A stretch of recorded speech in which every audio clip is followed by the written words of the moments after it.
Estão me ouvindo bem? Tudo certo? Muito prazer estar aqui com vocês. Vamos lá. Tem uma série de imagens que vão estar passando aí, que ajudam também a contar. Não está tão sincronizado. Já foi ser apresentado aí um pouco, né? Um resumo aí, tem várias versões dessa apresentação, mas a ideia aqui é me ater um pouco de como contribuir, né? Como deixar alguma mensagem positiva, né? Alguma contribuição, né? Eu como um servidor aí, espero que esse tempo seja bom aí para a gente inspirar em coisas e se engajar de alguma forma, né? Então, primeiro, a partir aí do meu lugar de fala, né? Eu sou, né, como se percebe-se aí, um negro, me considero um miscigenado negro, filho de baianos, nascido em 81, né, nascido e crescido no Grajaú, no extremo sul da cidade de São Paulo, né, bem na borda da cidade, né, na fronteira entre a área verde e a área urbana, né. E sempre muito desenho desde sempre, né? E muito influenciado também pelos bons professores, né? Que perceberam, incentivaram, né? Então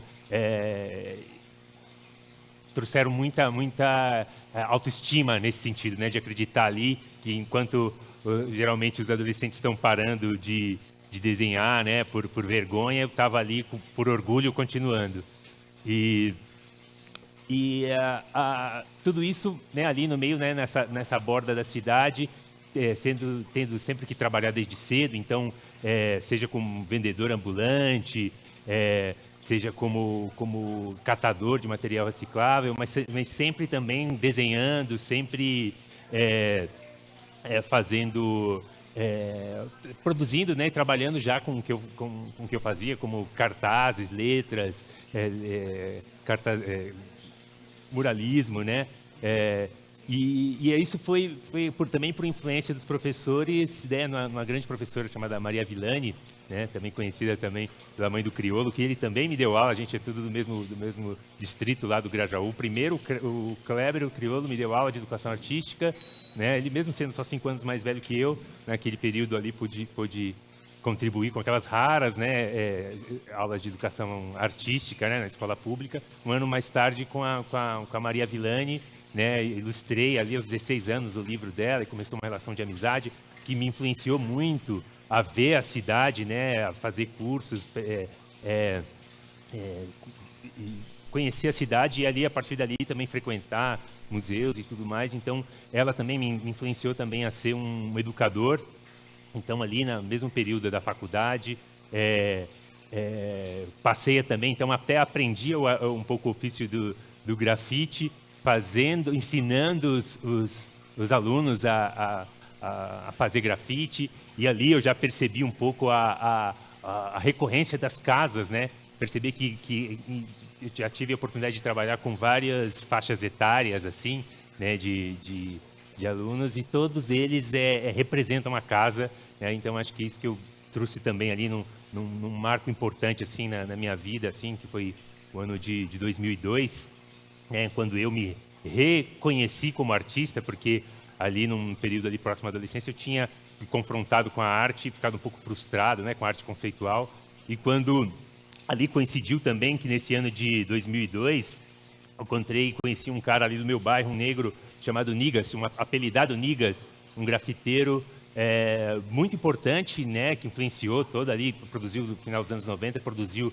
muito aí pela cidade, e que numa relação de amizade me apresentou, né, para a cidade, para a Vila Madalena, para o Beco do Batman, né, e aí conheceu uma relação muito de amizade, e aí uma obsessão por pintar na rua também, né, e junto com todos os outros artistas que eu fui. Eu só voltei essa ponte aqui só para lembrar, que não está numa ordem muito coisa, mas é a ponte de Urubatuba, uma ponte que eu pintei, vale a pena citar essa coisa.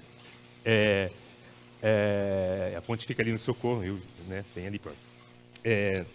E o Nigas foi um cara muito importante que me ajudou a me reconhecer, ter esse orgulho de artista, né? Então eu já desenhava, já trabalhava, já estava fazendo faculdade, já vendia arte, mas não me aceitava artista. E o orgulho desse autodidata, né, que me fez se tornar assim, me reconhecer como artista, né? E essa relação, né, durou até 2000, viva, né, até 2003, o ano da sua morte precoce, prestes a completar 21 anos, né? Um cara que influenciou muito. Então tem esse livro aqui que depois quem puder consultar mais, depois a gente tem um texto, documentário sobre o que a gente pôde fazer junto com o movimento, uma homenagem a tantos outros pretos que estão aí fazendo coisas também. Então, são vários niggas.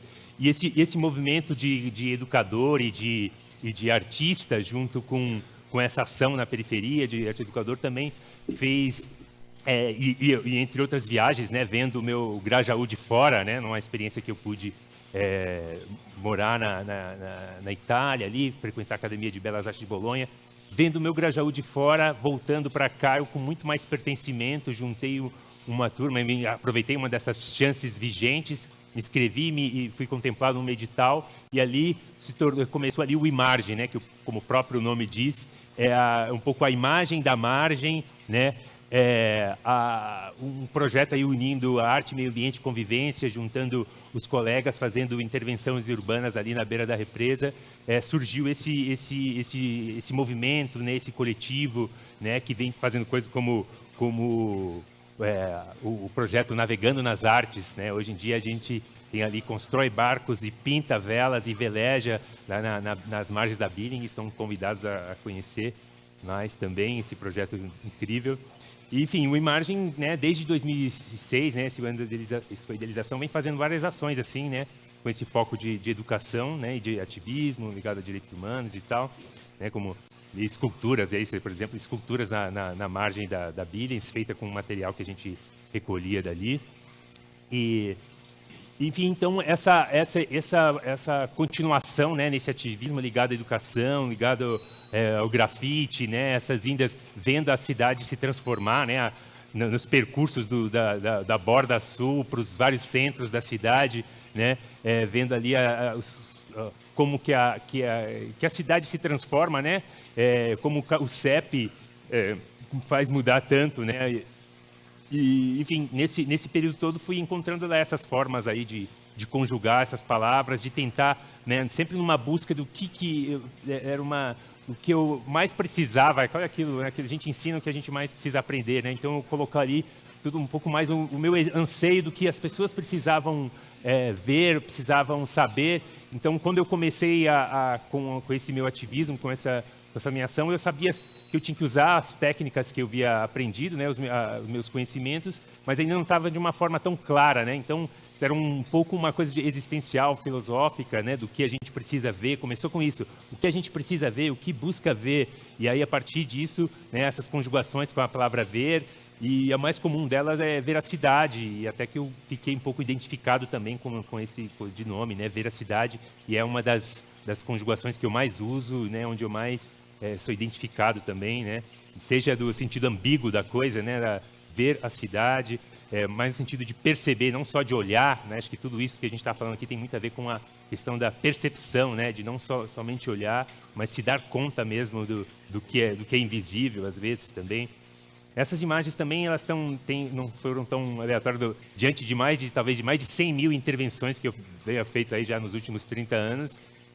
Tem aqui cento e poucas que escolhi um pouco como me influenciavam, né, esse momento de agora, mas também com um pouco uma relação com a água.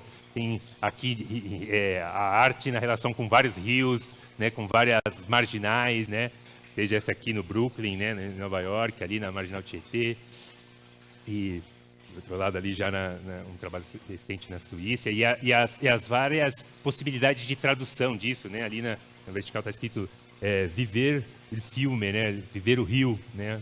Uma represa ali na parte italiana da Suíça. Várias conjugações também. Sempre as intervenções têm muito a ver com o contexto em que ela se encontra, né? Ali geralmente passa um rio em algum lugar ali perto, né? E aí é muito interessante pensar, seja nessas traduções para esses países que eu fui, mas sobretudo sobre o contexto que a gente está, né? A Billings, o Tietê, o Pinheiro, os tantos córregos, né? Então, eu venho experimentando isso. Lógico que muda a geografia, muda o CEP, muda toda a demanda do lugar. Então, a tentativa de traduzir essas experiências nesses lugares são sempre meio complexas, né? Aqui tem uma foto bem emblemática, que é com o Dória e com o Suplicy, na época em que o Dória chegou, apagando os grafites, né, que tinham feito na gestão anterior. E aí eu, com água, eu fui remover o cal cinza que a Sobre da Sé tinha colocado sobre os murais ali no Ibirapuera.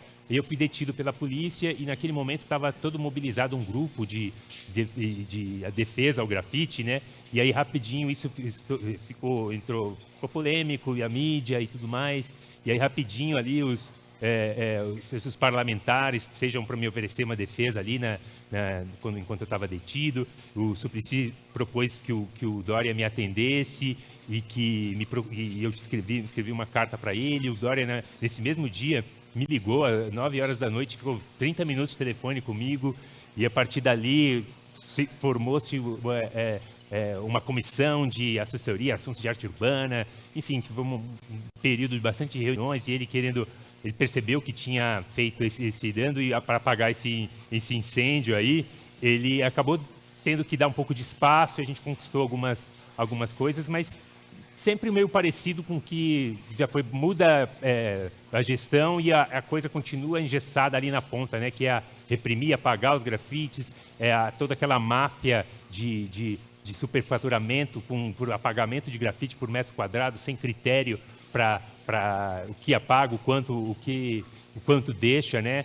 Então, se avançou. Hoje a gente está tramitando aí um projeto de lei na Câmara que pretende se avançar, né, em coisas discussões desse sentido. Então, todos esses gestores, desde quando eu estou acompanhando, desde a gestão da prefeita Marta até todos esses, a gente sentou ali para criticar, para cobrar, né, desses administradores aí, que a gente percebe que tem muito a ver mais só com a estratégia de marketing, né, deles, né? Como usam, né, a gente tira foto ali, mas no fundo, por mais que a intenção, às vezes muda um pouco o orçamento, mas tem muita coisa enraizada, né, como a própria criminalização do grafite, né, as abordagens violentas. Eu coleciono ocasiões de violência policiais de todo tipo, né? Pelo menos uma dúzia de vezes eu fui agredido pela polícia, essa conformação, né, de fisionomia com atividade, né, com lugar de risco, etc., azar, né? Já tive esse tipo de coisa, né? Mesmo também aos 28, também sobrevivente de assalto, né, de ferimento à bala e tudo mais. Mas estamos aí, sobrevivente, e acho que o interessante é que algo que foi mudando, né, nessa minha busca no que dizer, no que as pessoas precisam ver. Acho que esse período recente fez muita gente perceber o que de fato importa, né?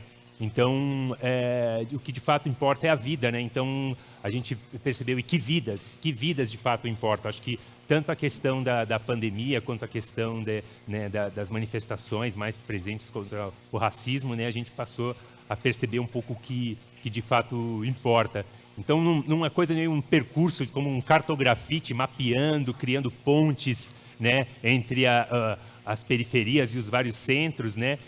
Mais recentemente, e acho que é mais nesse sentido que eu acho que eu quero enfatizar a conversa, que é o infografite, como o próprio nome já ajuda a explicar. São informações úteis aí que eu intensifiquei, né? A pandemia me fez deixar mais claro o que de fato informações eu precisava que fosse propagada, né? Os hospitais não podem ficar doentes, né? Se cuide. Eu pichei o meu próprio carro nos 4 lados, né?